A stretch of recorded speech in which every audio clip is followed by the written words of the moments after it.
क्या आपने कभी सोचा है एक छोटा सा बच्चा जिसने अपने ही पिता के खिलाफ खड़े होकर भगवान का नाम नहीं छोड़ा, आखिर उसमें इतनी शक्ति आई कहाँ से। कहते हैं भागवत कथा सुनने से इंसान की किस्मत तक बदल जाती है, लेकिन कैसे। भागवत कथा सिर्फ एक कहानी ही नहीं, ये जीवन बदलने वाली शक्ति है।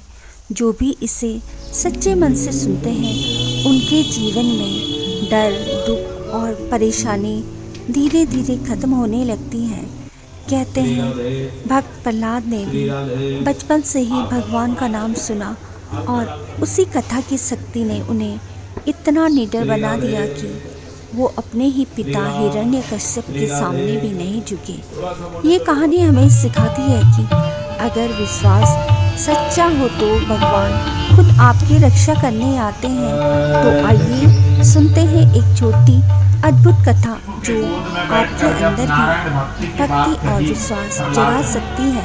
हिरण्यकशिपु तो आग व बुरा हो गया। अरे दुष्ट, मैंने अपने राज्य में नारायण भक्ति करने को रोक लगा रखी है और तू मेरे गोद में बैठकर नारायण भक्ति की बात करता है। गोद में लिया हुआ था प्रहलाद को, एक साथ ऐसे उठाया और नीचे जमीन में पटक दिया। मेरे गोद में बैठकर नारायण, वो ग्रह कभी भी छूटता नहीं। भागवत में 10वें ग्रह की चर्चा है। आप लोगों को कितने ग्रहों की मालूम है? ग्रह कितने होते हैं? 9। लेकिन भागवत में 10वें ग्रह की चर्चा है। उस ग्रह का नाम है भगवान कृष्ण ग्रह। देखो, भगवान का जो अनुग्रह होता है वही तो कृष्ण ग्रह है। भक्त के ऊपर जब परमात्मा कृपा करता है तो भैया वही अनुग्रह के रूप में भक्त के सिर पर आकर सवार होता है। ये अनुग्रह होता है परमात्मा। और परमात्मा का अनुग्रह रूपी ग्रह जिसके सिर पर लग जाए वो कभी भी परमात्मा अपना हाथ हटाते नहीं भक्त के सिर से। और ये संसार के कितने भी कष्ट मिले ये उसके पूर्व जन्म के दोषों को काटने के लिए होते हैं।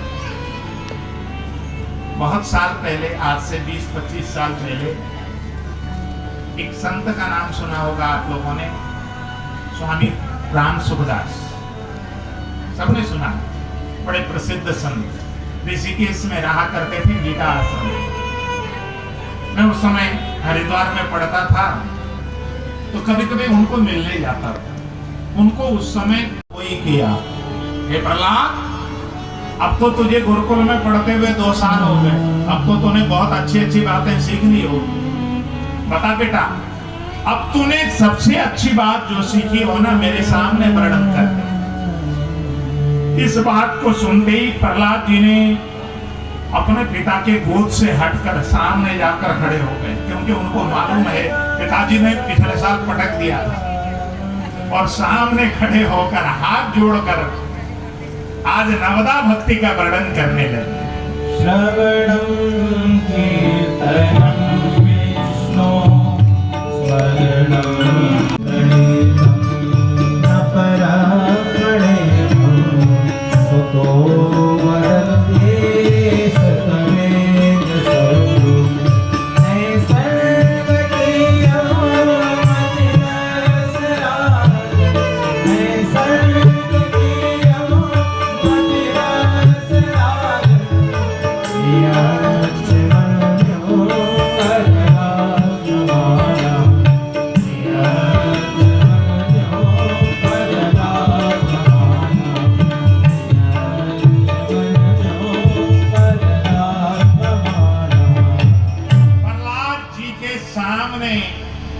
हिरण्यकशिपु जब बहुत ज्यादा क्रोधित हुआ, षंड और अमर का आकर बोलने लगे, हे राजन, आपके पुत्र को ये नारायण भक्ति करने की बात ना हमने सिखाई है ना और किसी ने सिखाई। आपके पुत्र के मन में नारायण भक्ति करने के बाद नैसर्गिक ही हम तिरस्य राजन, आपके पुत्र के मन में नैसर्गिक रूप से आया है, इसलिए आप हमसे क्रोधित मत होइए।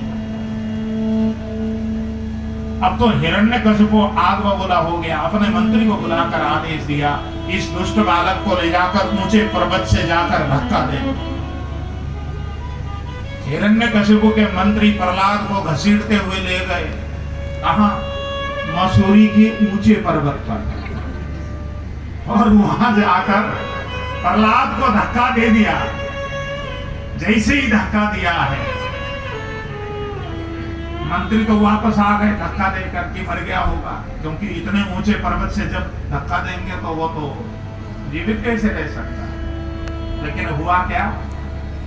परमात्मा ने ऐसी खेल की, नीचे बहुत सुंदर सरोवर का निर्माण हो गया, और उस सरोवर में कमल के पुष्प खिले हुए, बहुत सारे कमल के पुष्प, और उस कमल के पुष्प के ऊपर जाकर प्रहलाद धड़ाम से जब गिरे, प्रहलाद को खरोंच तक नहीं।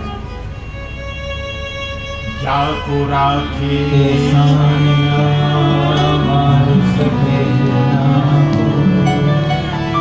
बाल नवा को कर सके जो जग जब आए, हिरण्यकशिपु की दृष्टि पड़ी। हिरण्यकशिपु तो आग बबूला हो गया, मंत्री को बुलाया, क्यों रे मंत्री, अब तू मेरी आज्ञा का भी पालन नहीं करता। मैंने आदेश दिया था इस दुष्ट बालक को ऊंचे पर्वत में ले जाकर धक्का दे दो, इसको मौत के घाट उतारो। हमने धक्का नहीं दिया। मंत्री भौचक्का होकर देखने लगा, राजन, हमने तो इतनी ऊंचे पर्वत से धक्का दी थी, लेकिन ये बालक कैसे जीवित हो गया? अब हिरण्यकशिपु ने आदेश दिया, इसको किसी भी तरह मारो, जाओ। अब तो हिरण्यकशिपु के मंत्री ने प्रहलाद को मारने के लिए अनेक प्रयत्न किया। मनमस्त हाथी को ले आया गया, हाथी से कुचलवाकर मारने का प्रयत्न किया, लेकिन हाथी जैसे ही प्रहलाद के पास पहुंचा, हाथी नतमस्तक होकर, सूंड बिल्कुल बिछाकर प्रहलाद जी को नतमस्तक होकर प्रणाम करते। एक शेर को कई दिन तक भूखा रखा गया, और भूखे शेर के चिता पर, पिंजड़ा पर जैसे ही प्रहलाद को डाला गया, उस शेर ने प्रहलाद को चाटना प्रारंभ किया, बाल बांका नहीं किया। जहरीले नाग मंगाए गए। जहरीले नाग ने प्रहलाद को देखा तो बिल्कुल फन फैला रहे थे, फुचकार मार रहे थे, फुंकार मार रहे थे, उनकी फुंकार समाप्त हो गई। प्रहलाद को मारने के लिए चिता में होलिका गोद में लेकर बैठ गई।